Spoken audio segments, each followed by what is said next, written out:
Something a little bit different for today's episode, or maybe not that different if you've been listening for a while, but what you're going to hear is a bonus episode that I did on my Patreon feed a while ago. It's about a television show called Arcane. I ended up making 9 podcast episodes in this Arcane series, one for each episode of season 1. And if you're interested in what you hear today, or you're just a fan of Arcane, you can get the rest of the podcast series at patreon.com/reflectinghistory. If you keep listening, I'll try to sell you a little bit on why you should check out season 1 of Arcane. The reason I put out this episode now is because season 2 comes out in November, so it made sense to give everybody time to check out the first season in time for the release of season 2, which is apparently also the end of the series. So I put this out now because I think the timing makes sense and because I think that highly of Arcane. So even if you don't listen to this particular episode or you just tune in for more of the history-based podcast, I definitely recommend giving Arcane a shot. In other news, I'm also putting the finishing touches on a more traditional history-based podcast series that is pretty extensive and required a lot of research and time and all of that stuff. I won't say what the topic is just yet, but I do think from my perspective at least, I'm very happy with how it turned out and I'm looking forward to sharing it. So that will be out in a couple weeks. As for now, I hope you enjoy my breakdown of episode 1 of Arcane. Thanks as always for the support and thank you for listening.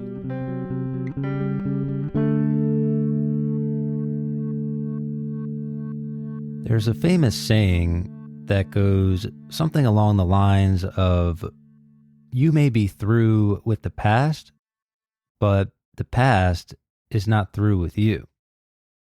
It's a great line, and I'm sure if you're listening to this podcast in any capacity, you can appreciate the impact that the past can have on the present. Those who don't take into account history are doomed to repeat it and all of that stuff. And you often hear this line thrown out when talking about wars or political systems or institutions or historical collapse.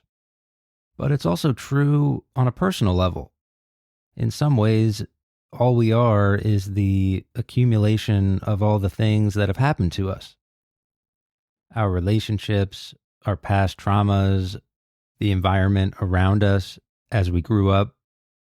And of course, the question becomes, is it possible to move past all that stuff? Or will you always just sort of be stuck as who you are?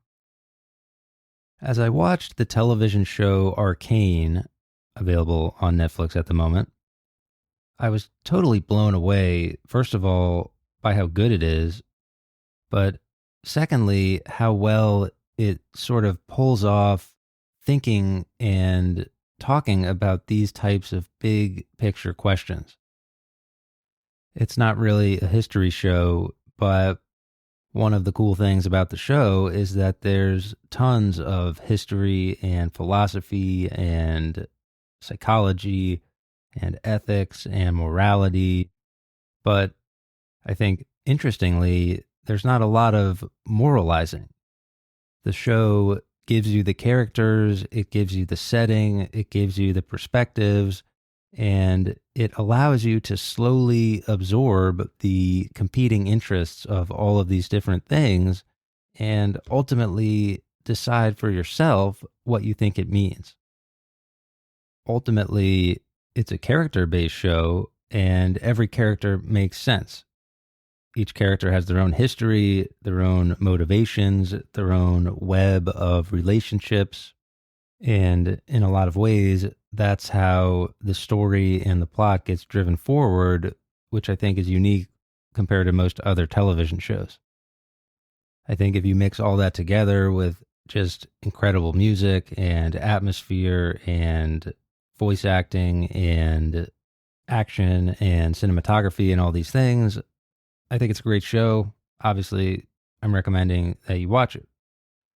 What I'm going to be doing here is a little podcast mini series going through each episode of the show and discussing some of the cool things about the show, how it connects to different themes related to history and psychology and the characters themselves and the perspectives that they outline and how it all kind of connects. All right, so all of that being said, a couple of disclaimers here. If you don't know anything about Arcane, it is an animated show. So if you're anything like me, I know some people, and you might be one of these people who they just don't do animated shows. So if that is you, then obviously to each their own, but I would encourage you to give it a shot. I think a lot of people see the animated show thing and they think, some sort of Disney movie here. I can assure you this is not a Disney movie. Arcane is incredibly mature and it deals with themes that are adult and universal in nature, in my opinion. So I'd encourage you to give it a chance if it's not normally your thing. The episodes are about 35 to 40 minutes long, and there's only 9 of them. So I actually think it's a pretty easy show to breeze through in a weekend if you wanted to. But of course, all that being said, you just may not like the show, and that's totally fine, to each their own. Next disclaimer is that Arcane is based off of a video game entity called League of Legends. I know absolutely nothing about League of Legends. I've never played it. I've never watched it being played. I know absolutely nothing. So given that that is the case, I might be missing out on some Easter eggs and some extra things and some ways that it connects to other properties in that League of Legends entity. So that could be a drawback to my investigation of these episodes. But on the other hand, I think just being focused on the show and just what's in the show brings its own sort of flavor, which allows me to kind of delve into the history and the psychology and the philosophy of the episodes without being sort of wrapped up in a lot of the other stuff. I think the last disclaimer that I'll give here regards spoilers and how best to go through this little mini course here. I think I probably recommend just watching the whole series and then coming back and listening to this once you've done that.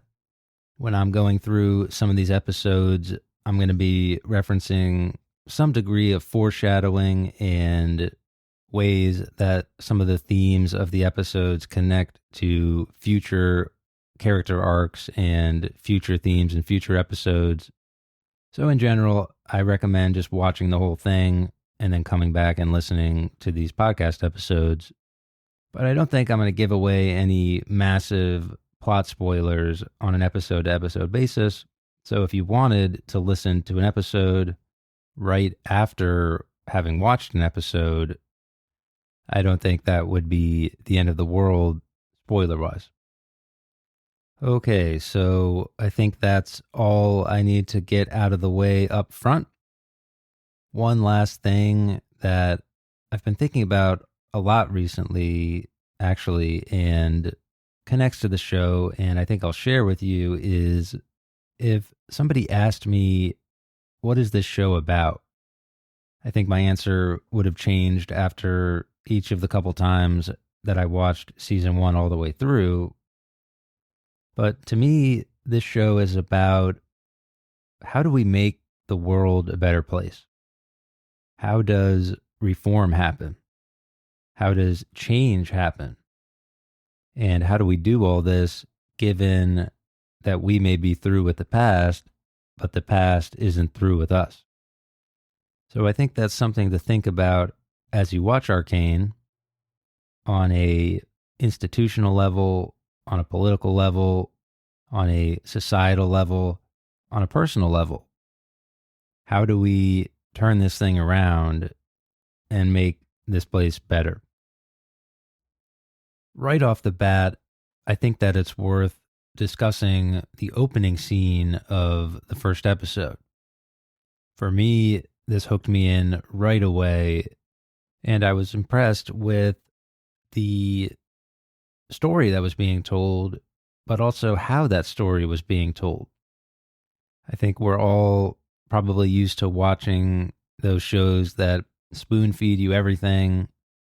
And anytime the writers want you to know something, they have a character blurt out exposition dialogue. Everything and everyone is clearly labeled. And this makes it easy on the viewer to understand what's going on. What I like about Arcane and what's evident right from the jump is that Arcane doesn't do any of that. In this opening scene, there's no dialogue.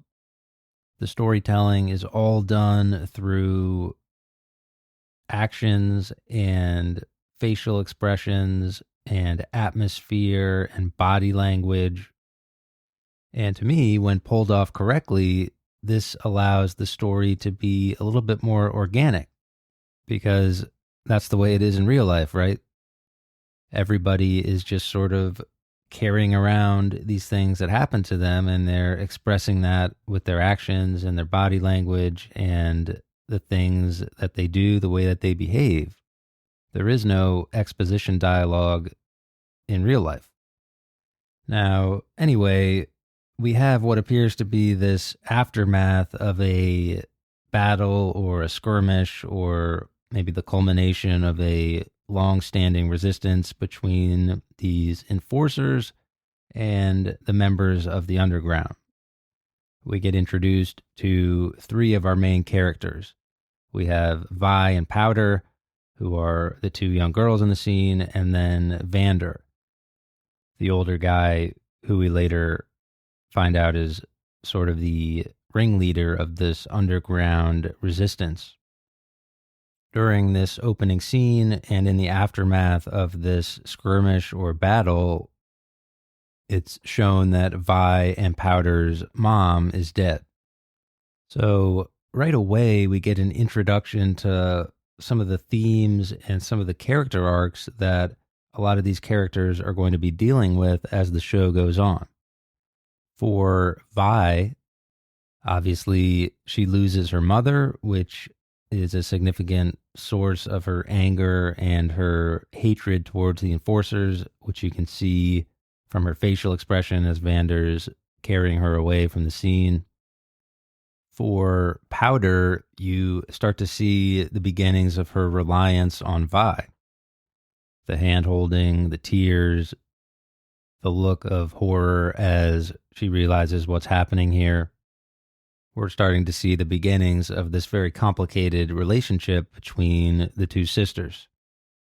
But you also have Vander here, who is, again, sort of this leader of the underground, and he's, in this scene, throwing down his gauntlets and picking up the girls. This is setting up his story arc and some of his thematic problems. I think we'll get into this a little bit later, but he is torn between protecting the people that he cares about, which eventually is going to come to be Vi and Powder, versus potentially freedom or respect or rights for the people of the Undercity as a whole. Sometimes you can't do both of those things at the same time. Caring and protecting your family sometimes is at odds with caring and protecting for society as a whole. As the scene is ending and Vander is carrying the girls away, the camera pans up to the scenery of Piltover and Zaun. So even the cinematography here is telling a story. It becomes clear that you have the beautiful upper city with fancy buildings and the light is shining and everything looks neat and orderly. But on the bottom of the screen, you have Zaun, the undercity. It's smoky, colors are darker, things are less well organized, it's not as pretty. And that's how the opening scene ends. So again, it's only a couple minutes long, and there's no dialogue, but already we've been introduced to three major characters. We have story arcs and thematic battles that are going to be played out throughout the rest of the season. And we've also established the overall context of this world where we have a city split between the wealthy upper Piltover and the seedy lower, less wealthy Zaun. In the next scene, we get a time jump, so things skip ahead a little bit. Vi and Powder are now a little bit older. We're introduced to their friends Milo and Clagger, and they seem to have a little bit of a underground smuggling, heisting vibe. And we get a heist scene here that drives the plot of the show forward in the same way that the opening scene, I think, drove the themes of the show forward a little bit. So they're robbing this fancy apartment in Piltover that turns out to be, find out later, Jace's science penthouse, for lack of a better word. And again, as they're getting to the apartment, as they're doing the heist, as things are going wrong, it's the little details in Arcane that I think make a big difference. The way that Powder looks at and eats the sandwich that's sitting there. Again, rather than telling about the wealth inequality, this is showing that, depicting her poverty level in a very efficient way. We get the airship flying by overhead, which is going to be foreshadowing for episode 4. We get the random cupcake that they keep showing on one of the balconies. And as Powder struggles to keep up with the other kids and it keeps showing this cupcake, you don't realize it until a second or third watch through, but we're getting that foreshadowing of the conflict between Powder or Jinx and Caitlin, also known as Cupcake. At any rate, they discover the magical hex tech marble things and they steal them. Things go south. One of the marbles rolls on the floor. A lot of stuff blows up, but not before evading the enforcers of Piltover and fighting with who we later find out are some of Silco's goons. But again, while all of this is happening, there is a lot of thematic storytelling going on under the surface. The other kids, especially Milo, are blaming Powder for dropping the marble, which led to the explosion. They're blaming her for being a little bit of a klutz on these missions. And then they blame her for having to toss the stash, the treasure, into the water in order to survive. So the mission ends up as a total failure. They lose not only the treasure, but they destroy the apartment of what turns out to be a very important person in Piltover, and there's going to be significant repercussions on the underground for this act of violence. And you're starting to see how Powder is getting blamed for these things and some of the impact that not only that childhood trauma has on her, but also some of the bullying and some of the way that the other kids, especially Milo, are talking to her. I think that the fight scene where Vi and Milo and Clagger are beating up Silco's goons, it's filmed in a way where every blow and every punch and every kick is sort of seen as just an additional piece of trauma for Powder to deal with. So as the viewer, you're left with this question where you might actually think that she is a little bit of a jinx. She is a little bit of a klutz. She did screw up the mission by dropping the ball. Maybe she did run away from that fight too soon, which led to problems. But you're also understanding her character better and the way that her past is impacting her and the way that Her childhood trauma and PTSD is catching up with her in a big way. As the kids are escaping danger and returning home to Zaun, we get our first look at the underworld. Probably has everything you would expect from a fantasy, sort of seedy underground: violence, prostitution, dark colors, etc. And when the kids get back to the bar, also known as home, maybe that's a problem in and of itself, but anyway, we get our first look at Vander. By now, everybody's heard about the failed heist, and Vander confronts Vi about it. We get a introduction into their father-daughter relationship, and they have a back and forth that feels genuine.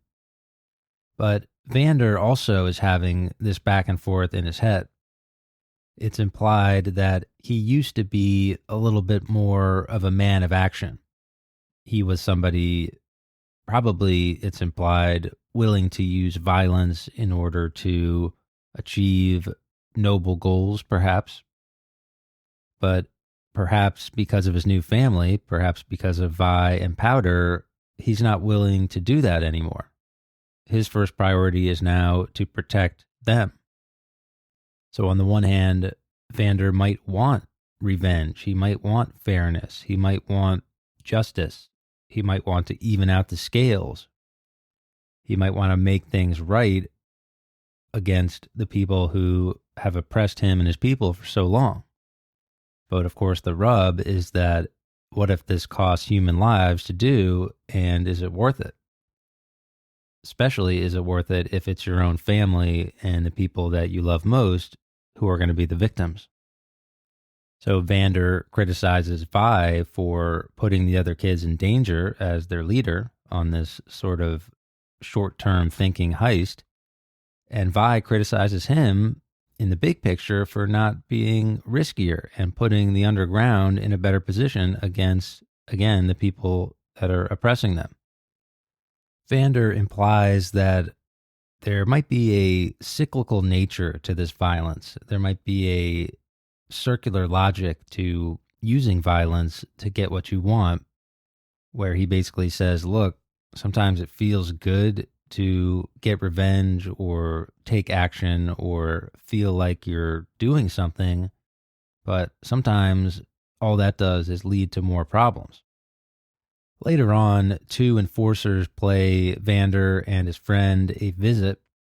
We get introduced to the two enforcers, two of the main characters in the show: Marcus, who appears to be a little bit of a hot-headed buffoon, and Grayson, who is the classic old, wizened veteran who sees things with a little bit more of a long-term approach.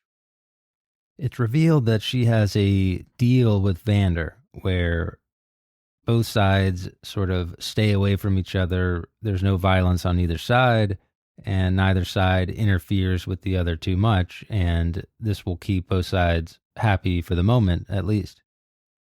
Of course, as we know and can probably predict, even if we haven't seen future episodes, this deal is going to go south. Interestingly, Echo is listening in on this conversation, and this sort of foreshadows him making a deal with enforcers later on in the show that ultimately goes south as well. But anyway, the deal is going to go south because of Vi and Powder and Milo's actions. In Piltover, again, is the place of a important and well-known family that we're going to find out more about in the next episode. Grayson feels like she's under a lot of pressure because of the big name nature of the people that Vi and Powder rob. So while Vander is dealing with his own problems, Powder and Vi are dealing with their relationship, and in particular, some of the problems that they're having as a result of the heist, but also as a result of things going all the way back to the death of their mom. We can tell by now that Powder is just a little bit insecure, a little bit unconfident, hesitant. Perhaps the PTSD and the bullying and the combination of all these factors is leading her to make these mistakes that we saw during the heist. Maybe those mistakes are leading to more insecurities, which leads to more mistakes, which leads again to more of these types of things. And we have a cycle of trauma that is impacting her. I think it's interesting to compare this cycle of trauma with Vander's problem, where he has this issue with the cycle of violence that he's trying to put a stop to, and he's going to be talking to Vi about this in future episodes. Vi and Powder have a great scene where Vi is trying to cheer her up, and she takes her to a rooftop to show her all of the places where herself and others have made mistakes. Basically saying, hey, look, we all have bad days and don't beat yourself up over it. Powder pulls out the hex marble that she ended up keeping from the heist, and you're left wondering, maybe this is the way out of that cycle of violence, or maybe it just ends up being the continuation of that cycle, or even the beginning of a new one. All questions to be answered later. I also noted that Vi says that she wants respect for the underworld, respect for people like her who have been wronged in the past and shouldn't have to live under the boot of somebody else. And even though Vi is ostensibly the good guy, good girl, I don't think it's a coincidence that the next scene we're introduced to the quote-unquote bad guy. Vi's desire for respect for people like her mirrors Silco's desire.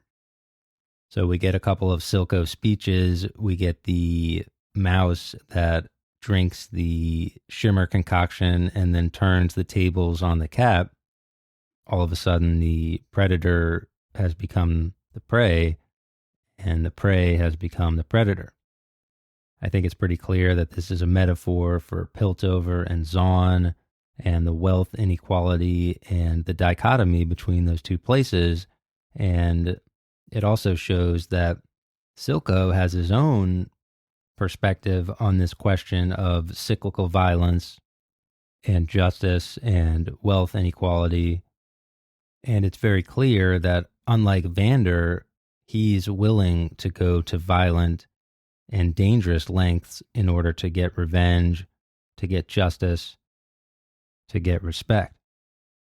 To me, this makes him a great villain, and it also makes him a great foil for Vander, which we'll get into in later episodes.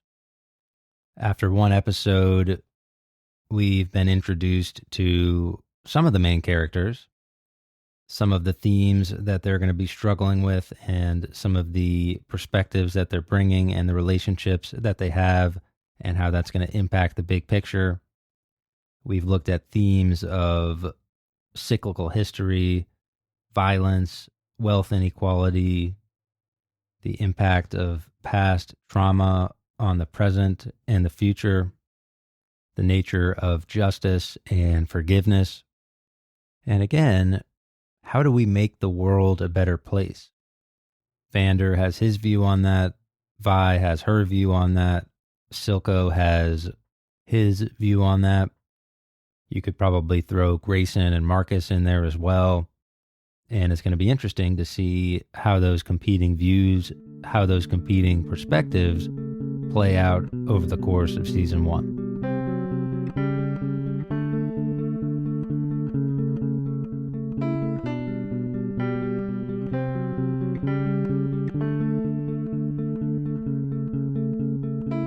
If you enjoyed this episode, you can subscribe on Patreon for bonus episodes and other perks. You can also join the Patreon for free to get a monthly recommendations email and a sneak peek at what's up next. You can support in other ways, of course, by leaving a rating or review in your podcast app, by following on social media, YouTube, TikTok, Instagram, etc., by sharing with a friend, or simply by continuing to listen. You can also sign up for the email newsletter that I've been working on. Links to all of this stuff are in the show notes. Any comments or suggestions you can send to reflectinghistory@gmail.com. Thanks for listening. As always, that's it for now.